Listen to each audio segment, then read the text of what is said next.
Okay, well, good morning, Prof. Wat and all dear classmates. Today, we are going to present our topic about validity from positivistic perspective and naturalistic perspective.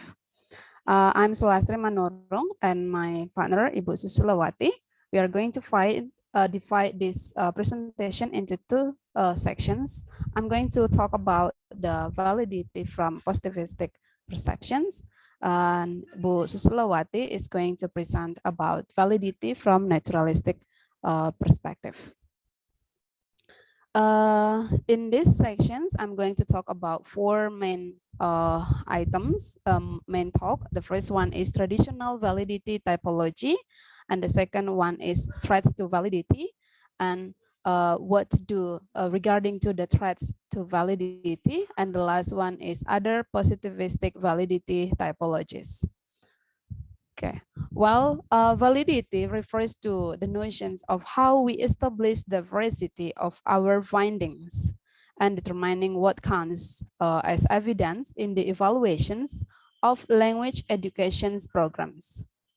Therefore, from a positivistic point of view, perspective, the hallmark principle of positivistic paradigm is the notions that the reality that we seek to know should be objective, existing independently of our minds. Another key notion is that of causal relationship, which is proposed by Cordray in 1986, and the falsification, which means that one can know what has not been yet ruled out as false.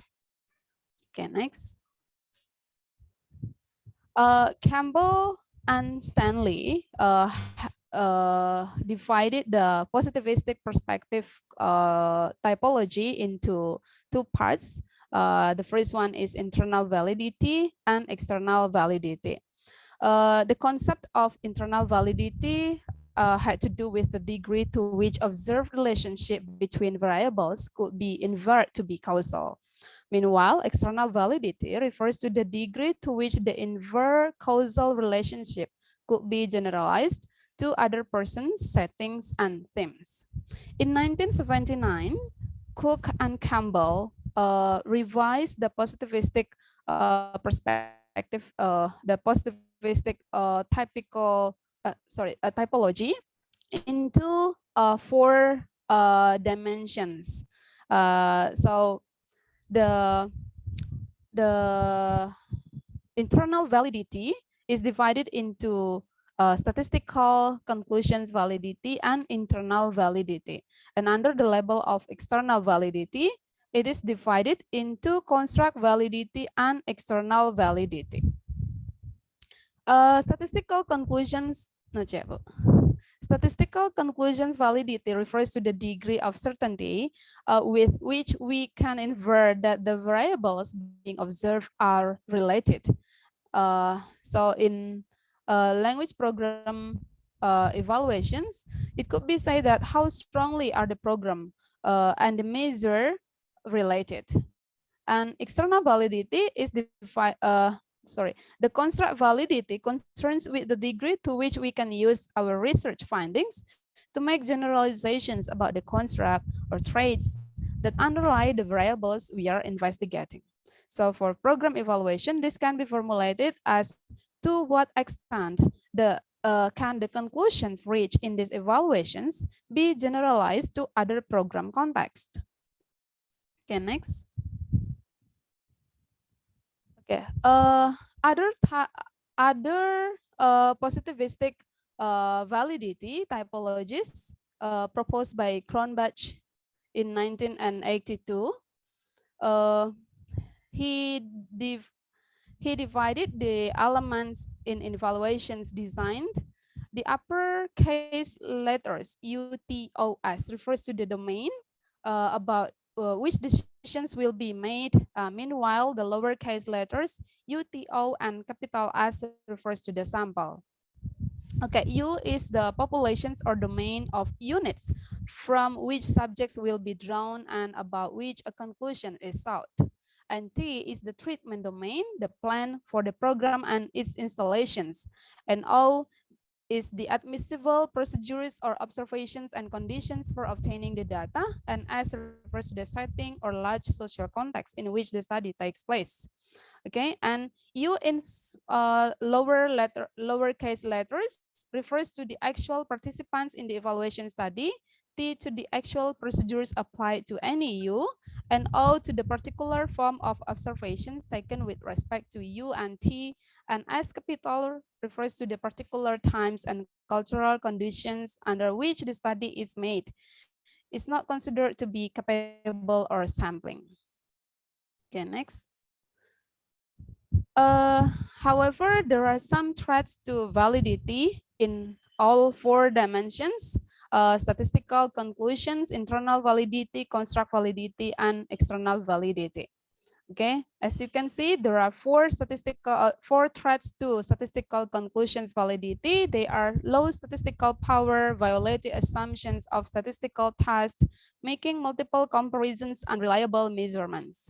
And threats to internal validity includes history, maturation, testing, instrumentation, statistical regressions, mortality, selections, interactions with selections,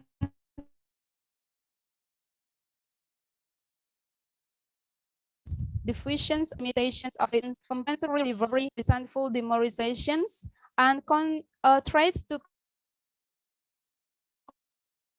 construct validity program group, evaluations, apprehensions, experimenter expectancies, interactions of testing with treatment.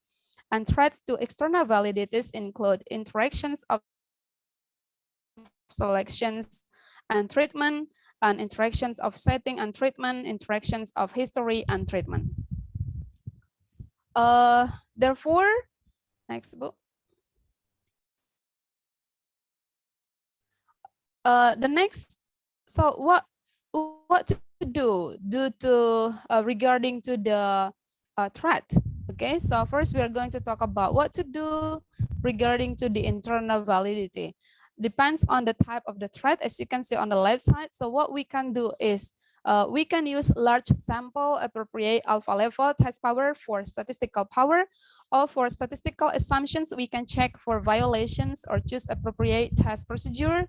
If multiple comparison, we can use MANOVA, Chevy, or Tukey multiple comparisons procedures. If the threat is unreliable measurement, we can check reliability, consider corrections for attenuations, and testing instrumentations, we can choose test instruments and timing or of administrations carefully for the intended students.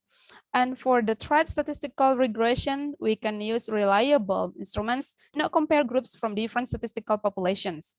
The threats history, maturations, mortality selections, interaction with selections, we can do randomizations, describe the setting and the potential for these threats to explain evaluations findings. The threats regarding to diffusions or imitations of treatments, compensatory, rivalry, resentful demoralizations, we can describe and document the potential for this in evaluation setting. And what to do with external validity. Next book. Okay, what to do with external validity? We can review the literature extensively. We can use multiple representations of the variables and multiple test instrument formulas and text types, or describe and document these threats and their potential effect on the interpretations of results, describe and document difficult to deal with in the field of experimentations, and describe and document or choose evaluation sites based on representatives of or diversity. Okay, so instead of highlighting on the threats to validity, Mark proposed the principles of positivistic validity. The first one is similarity principle, which can be assessed by the ability to predict outcomes from like instances. And robustness, which can be assessed by the degree to which an outcome is observed over diverse circumstances. And the last is explanations, which can be assessed by the ability to describe relationship among the various levels of program, its effects, and the response of evaluations audiences. So now let's come to the summary. The discussions of validity from positivistic perspective is focused on its two major concerns. The first one is certainty and generalizations. Internal validity is concerned primarily with certainty. This means being concerned with making accurate inferences about whether the program was implemented caused the effect that was measured to the specific program students in the particular setting being evaluated. And external validity is concerned primarily with generalizations, which concern with generalizing from the specific instances of one evaluation to other students and other settings. I think that's all from me. And the next naturalistic perspective will be explained by Bu Susilowaty. Time and place are yours, ma'am. Thank you, Sulastri. Professor Fuad and friends, allow me to continue sharing the topic on validity. Sulastri has just explained about validity from positivistic perspective, and now I'd like to share validity from another perspective, which is naturalistic. Naturalistic perspective was defined that knowledge claims are made and judged based on a given conceptual scheme, language game, and a set of social practice and historical period. This perspective covers critical theory and constructivism. Critical theory, but not constructivism, of naturalistic perspective shares ontological assumption with positivistic perspective that is being critical realistic. It means that the objective of inquiry are independent of our perceptions. However, in terms of epistemological assumption, both critical theory and constructivism in naturalistic perspective are different from objectivist paradigm. The naturalistic perspective views validity as being subjectivist, in which values media inquiry. It means that the constructivists and critical theories may disagree over the existence of objects in the world that are independent of our mind, yet they will agree that our ability to understand those objects depends on our subjective, value-laden interpretations. Nonetheless, adopting a naturalistic perspective does not mean that we are forced into situations where our knowledge claims are reduced to purely aesthetic judgment or matters of opinion. As a matter of fact, we are required to put forward the best arguments, draw in our evaluations, in our research, and the argument should reflect our particular theoretical, social, political, and personal interests and purposes. In other words, facts cannot be separated from values. Now, let's take a look at the naturalistic typology. Maxwell 1992 has outlined an approach that is consciously similar to Cook and Campbell typology used in positivistic paradigm. He claims that validity is correspondence between researchers' account of some phenomena and their reality. He proposes some terms to replace internal and external validity employed in positivistic paradigm. They are descriptive validity, which refers to factual accuracy, interpretative validity, referring to accuracy that captures what phenomena means to participants. Theoretical validity refers to how well an account explains to phenomena. Generalizable validity refers to generalization within the community, group, and institution being studied, known as internal generalization, and generalization to other communities, groups, or institutions known as external generalizations. And the last element is evaluative validity, refers to accuracy of value judgment assigned to phenomena. Then we come to the two questions on validity from naturalistic perspective. They are, what is it? And how do I know when I have it? Guba and Lincoln, 1989, present the conceptualizations of trustworthiness criteria to explain about validity from naturalistic perspective. They also share some techniques for assessing those criteria to help us find how we know when we have such validity. In trustworthiness criteria, we have 4 criteria, which are credibility, which is the match between the constructed realities and respondent and those realities. Transferability is the degree of similarity between sending the original evaluation or study and receiving the context to which generalization is desired. Dependability, which is the same as reliability in positivistic paradigm, refers to stability of the data over time. And confirmability refers to what extent naturalistic researchers or evaluators attempt to have objectivity. Then, how do we assess naturalistic validity? There are several techniques for assessing naturalistic validity. To measure credibility, we have several techniques here. They are prolonged engagement.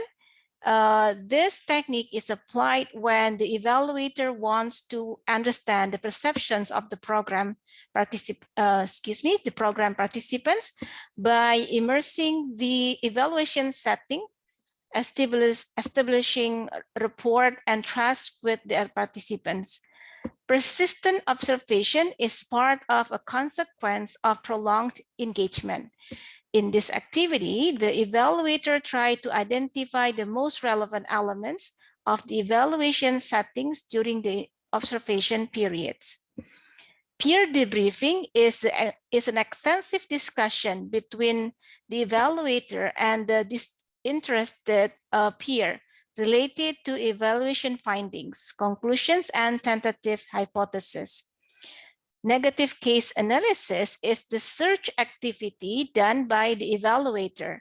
For instance, the evaluator will search the evaluation data that do not fit with the working hypothesis, and the revision should be done accordingly. Progressive subjectivity is the recording of the evaluator's initial construction, or what is initially expected to be found, and the continuing recording and the comparison of developing construction against these initial expectations.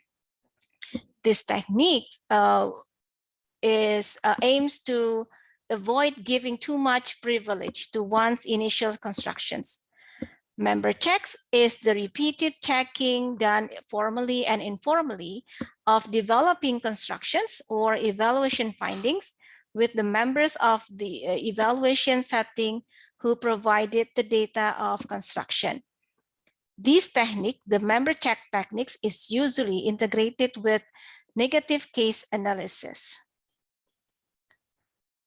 For transferability, the technique is thick description, which provides extensive and careful descriptions and of time, the place, the context, and the culture from which the evaluation findings and hypotheses are drawn.